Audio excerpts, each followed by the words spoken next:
केंद्र में 9 साल बेमिसाल।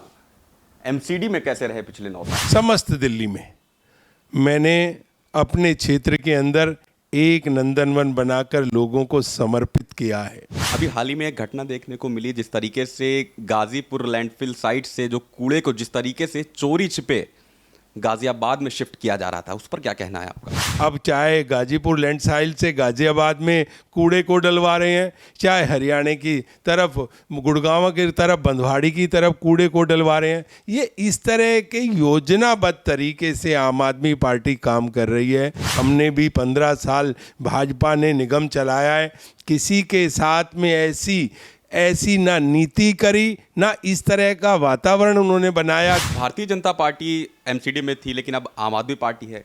क्या कुछ डिफरेंस है काम करने में? डिफरेंस, आज किसी गली का, किसी नाली का काम नहीं हो सकता। दिल्ली में लॉ एंड ऑर्डर को लेकर एक सवाल उठता है। केजरीवाल साहब एक चिट्ठी लिखते हैं एलजी साहब को, जिसमें वो साफ तौर पर एलजी साहब और अमित शाह पर उंगली उठाएंगे। या उंगली उठाएंगे या हाथ उठाएंगे, उन्होंने तीसरी बात कोई उठाई नहीं है।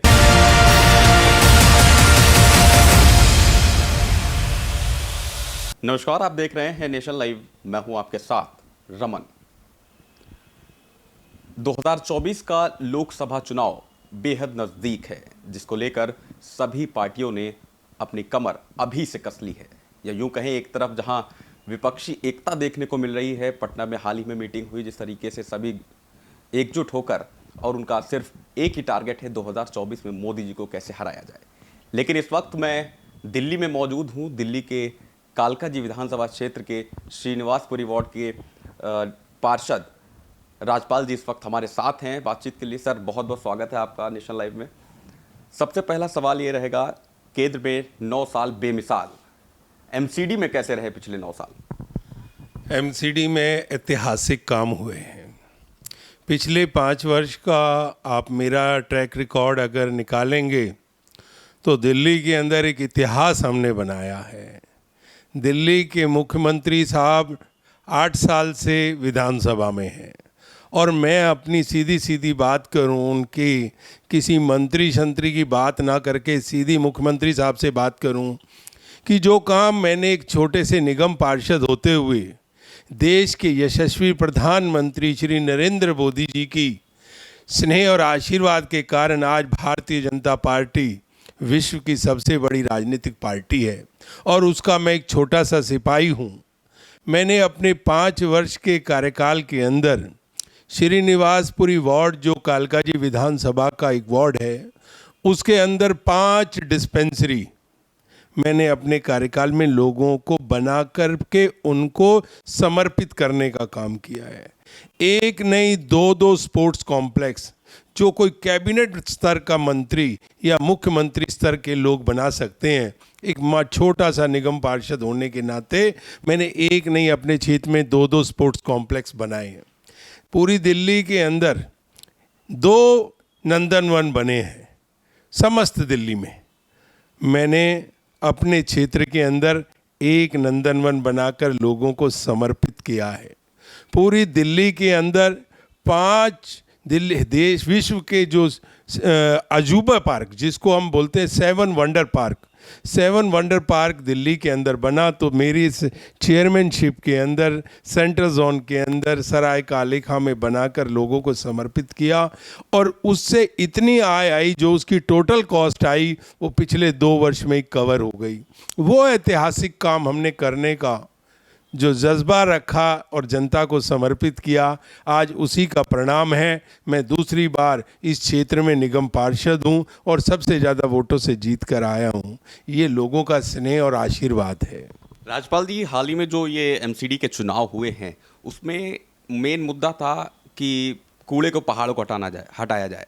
अभी हाल ही में एक घटना देखने को मिली, जिस तरीके से गाजीपुर लैंडफिल साइट से जो कूड़े को जिस तरीके से चोरी छिपे गाजियाबाद में शिफ्ट किया जा रहा था, उस पर क्या कहना है आपका?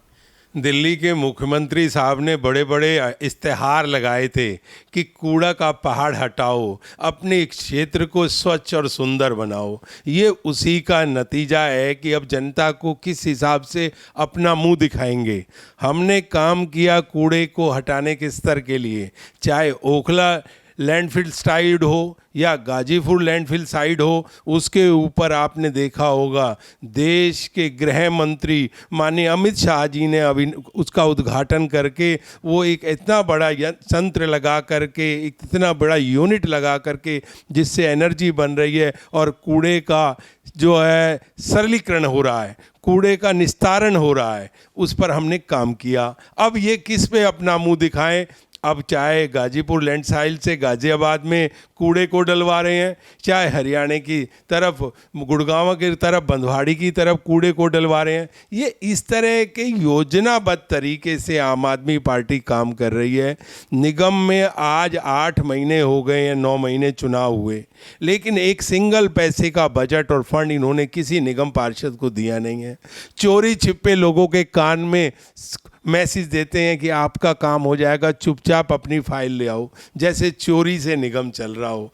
हमने भी 15 साल भाजपा ने निगम चलाया है, किसी के साथ में ऐसी ना नीति करी, ना इस तरह का वातावरण उन्होंने बनाया कि इसको बजट देना, इसको नहीं देना। ऐसे भेदभाव की नीति ना भाजपा ने की है, ना फ्यूचर में करना चाहती हैं। सबका साथ और सबके विकास को लेकर के हमने काम किया।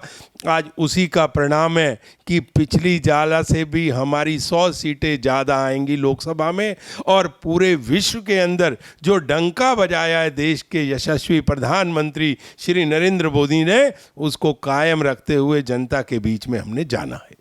राज्यपाल जी, श्रीनिवासपुरी में आप लंबे समय से जनता के दिलों पर राज कर रहे हैं। जब मैं लोगों से मिलता हूं ग्राउंड लेवल पर, आपका काम सचमुच देखने को मिलता है। लेकिन जब भारतीय जनता पार्टी एमसीडी में थी, लेकिन अब आम आदमी पार्टी है, क्या कुछ डिफरेंस है काम करने में? डिफरेंस, आज किसी गली का, किसी नाली का काम नहीं हो सकता। आज बिजली काम करने वाले, जो मेंटेनेंस के काम करने वाले हैं लोग, जो एमसीडी में, उनकी 4-4 महीने से सैलरी नहीं मिली है। एक सिंगल पैसा बजट नहीं आया कि कहीं पर आप लाइट लगा सको।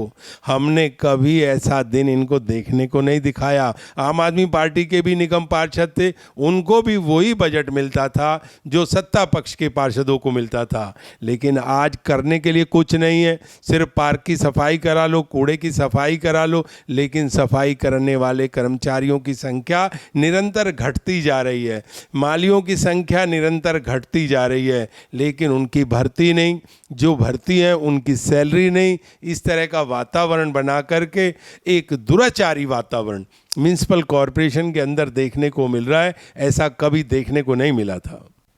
दिल्ली में लॉ एंड ऑर्डर को लेकर एक सवाल उठता है। केजरीवाल साहब एक चिट्ठी लिखते हैं एलजी साहब को, जिसमें वो साफ तौर पर एलजी साहब और अमित शाह पर उंगली उठाते हैं। केजरीवाल साहब को तो सिर्फ उंगली उठाना ही आता है, या उंगली उठाएंगे या हाथ उठाएंगे। उन्होंने तीसरी बात कोई उठाई नहीं है, क्योंकि विश्व का ये पहला मुख्यमंत्री है कि जो मुख्यमंत्री होते हुए भी किसी विभाग का मंत्री नहीं है, सिर्फ हाथ उठाने का मंत्री है। तो केजरीवाल साहब का काम है हाथ उठाओ, उंगली उठाओ, और काम के लिए कुछ रास्ता मत दिखाओ। मैं पूछना चाहता हूं केजरीवाल साहब से कि आज निगम को हुए साल भर होने जा रहा है, चुनाव हुए, अब स्टैंडिंग कमेटी का इलेक्शन क्यों नहीं कराते? जॉन वार्ड कमेटी का चुनाव क्यों नहीं कराते? किसका इंतजार कर रहे हो? अरे आप काम करने की नीयत से अगर निगम में आए हो तो निगम की व्यवस्था को तो बनाओ। निगम के अंदर प्लेटफॉर्म होने चाहिए कि निगम पार्षद अपनी बात रख सके। निगम पार्षद लोगों की जो दुख है उसके निवारण करने के लिए उस प्लेटफॉर्म का इस्तेमाल कर सके। लेकिन ऐसा ना तो उनके पास है कोई काम और ना वो करना चाहते हैं। वो सिर्फ और सिर्फ एक अखबारी, एक विज्ञापन की राजनीति करना चाहते हैं। अपने आप को न्यूज़ लाइन में रखना चाहते हैं कि मैं न्यूज़ लाइन में बना रहा हूं, और उनका कोई काम नहीं है।